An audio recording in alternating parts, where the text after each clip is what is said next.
c'est terminé. Le Mali et la Zambie qui se quittent sur un match nul. Le Mali qui peut avoir des regrets après avoir mené au score. Ils se font égaliser à la 92e sur une tête de Patson Daka. C'est très dur à vivre pour les Maliens. Très dur à vivre pour les Maliens. Et là ouais, c'est compliqué. C'est compliqué. Bravo à la Zambie pour l'égalisation. Bravo à la Zambie, mais force à vous les Maliens. Force à vous, vous teniez le match. Et vous craquez dans les dernières minutes comme ça, c'est dur pour le Mali. C'est dur pour le Mali. C'est dur. Et là, la qualif peut devenir un peu compliquée. Il faudra une victoire, quoi qu'il arrive, ou bien 2 matchs nuls potentiellement. 2 matchs nuls potentiellement, mais t'es pas sûr de te qualifier avec 2 matchs nuls. Mais là, il faudra quelque chose. Il faudra quelque chose pour le Mali. Il faudra quelque chose, ça c'est clair et net. Là, à voir comment ça va se passer. Le prochain match, t'affrontes le Maroc vendredi. Et si tu perds, il te faudra une victoire impérativement contre les Comores. Mais là, ce résultat arrange clairement le Maroc. Ce résultat arrange clairement le Maroc. Bon, il y a un...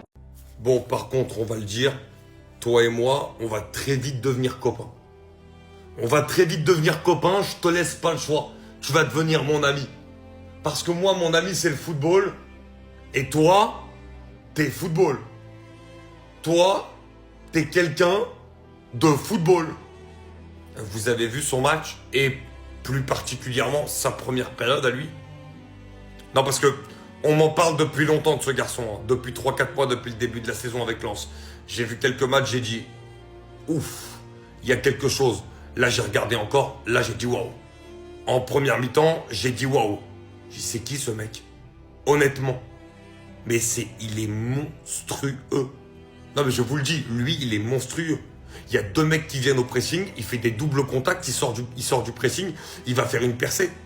Mais d'une facilité, balle au pied, techniquement, incroyable. Et il a un volume de jeu fou. Il est partout sur le terrain. Moi, je m'attendais à voir un Kamori Doumbia vraiment en lumière ce soir.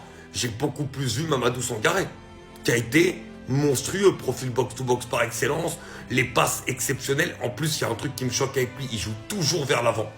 Toujours. Et il a une qualité technique mais monstrueuse. Moi, voir des mecs comme ça à la CAN, je me régale.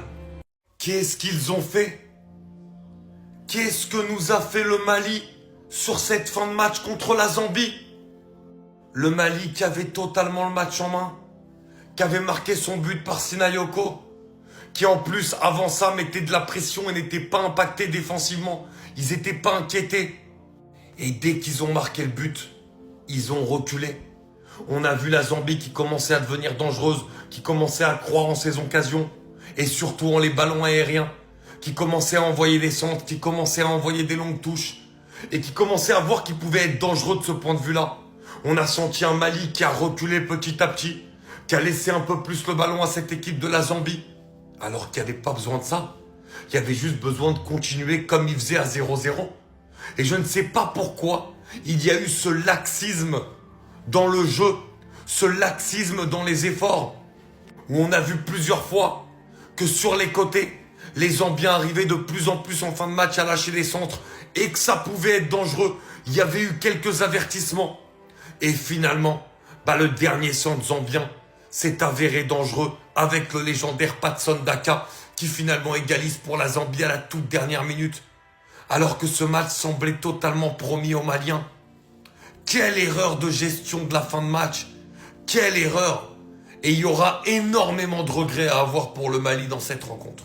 Dans les CAN des quartiers, les Maliens gagnent 80% des CAN des quartiers. 80% des CAN des quartiers sont gagnés par les Maliens. Tu les envoies jouer à la CAN. Le pire Zambie qu'on ait pu voir, même si on a rarement vu la Zambie, hein, ils font 1-1. Déjà, dans un premier temps, j'aimerais vraiment faire un SO à leur maillot, parce que c'est vrai qu'on s'est moqué, les gens se sont moqués de leur survêtement Ernest et tout, leur maillot, il est vraiment beau.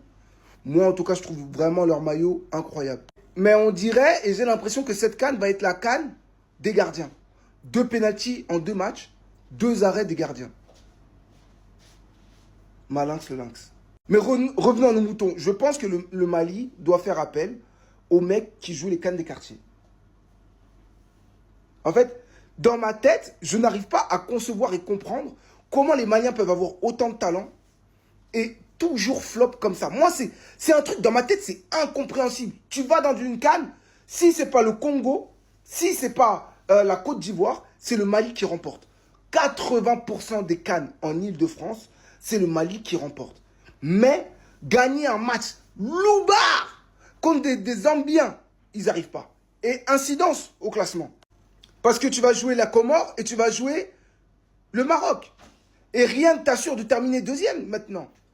Alors que quand tu prends les 3 points, l'option elle est claire. Tu prends déjà une option sur la deuxième ou la première place. Alors que là, ils vont devoir jouer leur vie contre la Comore, contre le Maroc. Voilà, c'est comme ça. Et c'est ça le problème de la CAN. Les matchs faciles, tu dois les gagner. Le Maroc, hier, a réussi à s'en sortir. Le Mali, aujourd'hui, voilà, bon courage.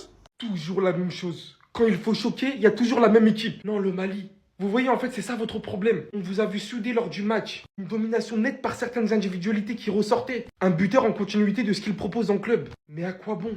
Étant favori, c'est pas assez face à ce qui est proposé en face. Un deuxième gardien décisif après celui contre le Maroc hier. Le gardien de la Zambie qui arrête le penalty avant d'entrer au vestiaire en guise de confiance. Le but qu'ils ont encaissé, j'en parle même pas. S'ils n'avaient pas placé 2 défenseurs. Avec une défense littéralement incompréhensible. Parce que derrière, ça fait ça. Quand tu n'arrives pas à terminer le match. Un centre de faux envoyé par Banda sur Dakar. Et voilà que le mec vole littéralement. Pour vous dire à quel point que la Zambie aurait montré un peu plus de sérieux, de concentration durant ce match. Ça ne m'aurait même pas étonné qu'ils auraient gagné, qu'ils auraient pris le dessus sur le Mali. Parce que le Mali, ça suffit pas uniquement de dominer. Et encore une fois, vous récidivez. On se retrouve toujours avec le même scénario. Une équipe qui pense avoir de la confiance, de la détermination, de la motivation. Et d'un coup, on se retrouve avec plus rien. On se retrouve avec plus rien. Bien évidemment que c'est que le premier match.